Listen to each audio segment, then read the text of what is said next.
देखो जिसकी भी टक्कर होगी वो मेरे से होगी। किसकी टक्कर मानते हैं? कांग्रेस 2 दिन बाद में, जैसे 27 तारीख के बाद में आप सड़कों पे निकलोगे, गाँव में निकलोगे ना, तो लोग जब पूछोगे आप टक्कर किसकी है, तो लोग कहेंगे, बीजेपी वाले कहेंगे नरेश मीणा से टक्कर है, कांग्रेस वाला कहेगा नरेश मीणा से टक्कर है। टक्कर नरेश मीणा से होनी है और एक तरफा चुनाव जीत के जाऊँगा। जब किरोड़ी लाल मीणा केवल केवल एक जाति के वोटों से चुनाव सांसद बन सकता है, तो नरेश मीणा को तो 36 ही कौम वोट देगी। नरेश मीणा को हर घर का युवा नरेश मीणा बन के और नरेश मीणा के लिए वोट मांगेगा। नहीं, इसमें ये भी तो बात है ना कि आप कह रहे हो चलो ठीक है, समझ में आती है, लेकिन कई चीजें ऐसी हैं जैसे आपने खड़ा भी हो लिया, आप लोग और सचिन पायलट ने मना कर दिया कि नहीं नरेश आप तो बैठ जाओ फिर। मुझे टिकट दिला दो ना। हम्म। टिकट मांग रहा हूँ, पायलट साहब के हाथ में टिकट है। आदरणीय पायलट साहब के हाथ में टिकट है। मैं तो पायलट साहब के लिए मैं तो सब तरह से तैयार हूँ। ये सीट पायलट साहब की है।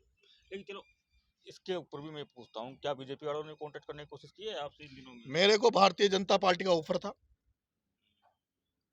भारतीय जनता पार्टी ने मेरे को लाल बत्ती का ऑफर दिया। कब दिया है ये? जिस दिन आचार संहिता लगी, 3 बजे के पहले पहले उनका यह था कि 3 बजे के पहले पहले आप बीजेपी में आ जाओ, हम आपको लाल बत्ती देंगे, एसटी बोर्ड का, जनजाति बोर्ड का चेयरमैन बनाएंगे। हम्म। मैंने कहा जनजाति बोर्ड तो छोड़ो, अगर मुझे सांसद का टिकट भी दे दो ना भारतीय जनता पार्टी, तब भी मैं बीजेपी ज्वाइन नहीं करूंगा। मेरा विचार ही नहीं मिलता उस पार्टी से। मैं नरेंद्र मोदी और अमित शाह की शक्ल देखना नहीं चाहता। जो लोग हमारे आरक्षण के दुश्मन है, जो पिछड़ों के शोषितों के दुश्मन है, जो आदिवासियों को दलितों के दुश्मन है, उस पार्टी में मैं कैसे चला जाऊं? लेकिन बाद में यही आता है लास्ट में, फिर वही सवाल है कि नुकसान किसको, क्योंकि नरेश मीणा किसी ना किसी को तो नुकसान पहुंचाएंगे, किसको नुकसान अब मैं पहुंचाओगे किसी आप? को नुकसान क्यों पहुंचाऊंगा? मैं तो खुद चुनाव जीतूंगा। मैं नुकसान पहुंचाने के लिए खड़ा नहीं हो रहा संदीप जी। नरेश मीणा दौसा की धरती पर सांसद बनने के लिए खड़ा हो रहा है।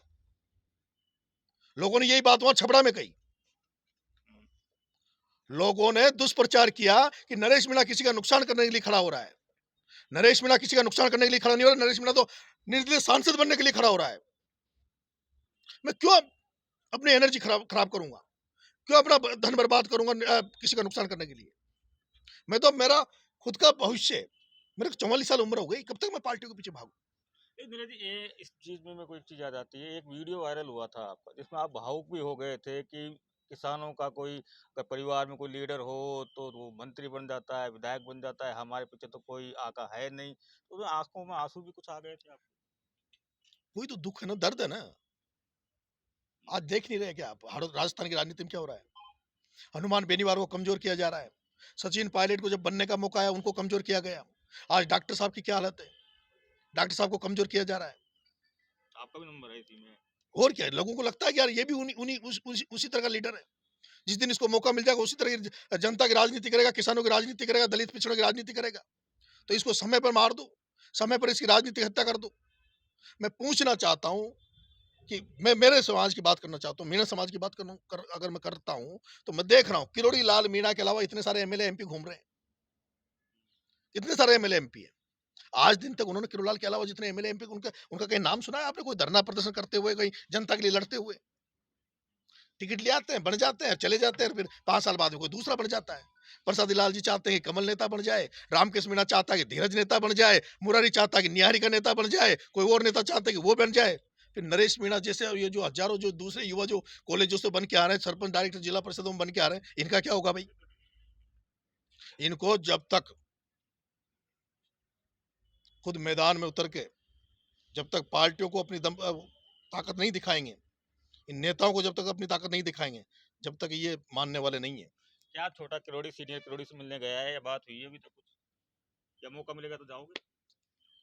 देखो, डॉक्टर साहब का सम्मान मैं पहले, जब से मैं राजनीति में समझने लगा हूं तब से करता हूं।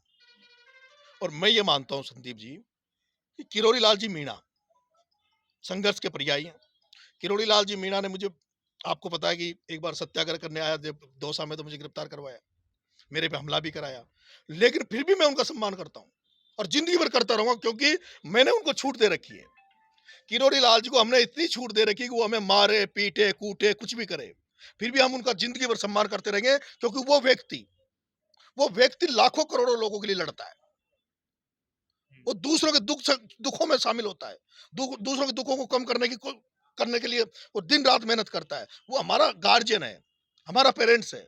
बड़े आदमी अगर हमारे घर के बड़े आदमी हमें कोई दंड दे, हमारे साथ कोई, तो हमें कोई दिक्कत नहीं है। डॉक्टर साहब का मैं सम्मान करता था, करता हूँ, करता रहूंगा। मैं किसान जाति के जो लीडर हैं, जो किसानों के लिए लड़ाई लड़ते हैं, जो कमजोर लोगों के लिए लड़ाई लड़ते हैं, उनका मैं सम्मान करता हूँ। इसलिए मुझे सचिन पायलट में वो दिखता है। सचिन पायलट की आंखों में, सचिन पायलट के जहन में मुझे दिखता है कि जिस दिन सचिन पायलट इस राजस्थान का मुख्यमंत्री बन जाएगा, मालिक बन जाएगा, उस दिन इस राजस्थान के किसानों का भला हो जाएगा। इस राजस्थान के पिछड़ों का, ग्रामीण एरिया में रहने लोगों का भला हो जाएगा। मुझे दुख हुआ, मुझे तो हनुमान बेनीवाल का भी दुख होता है। आज किस तरह से उसके साथ राजनीति षड्यंत्र किए जा रहे हैं। ये नेता है, लीडर है, ये जनता के नेता है, जन नेता है। ऐसे जन नेताओं के साथ, और वो तो जनता के ऊपर ही जिंदा है। आज किस तरह से सचिन पायलट के नाम पर कांग्रेस की मुख्य सरकार बन जाती है, मुख्यमंत्री कोई और बन जाता है।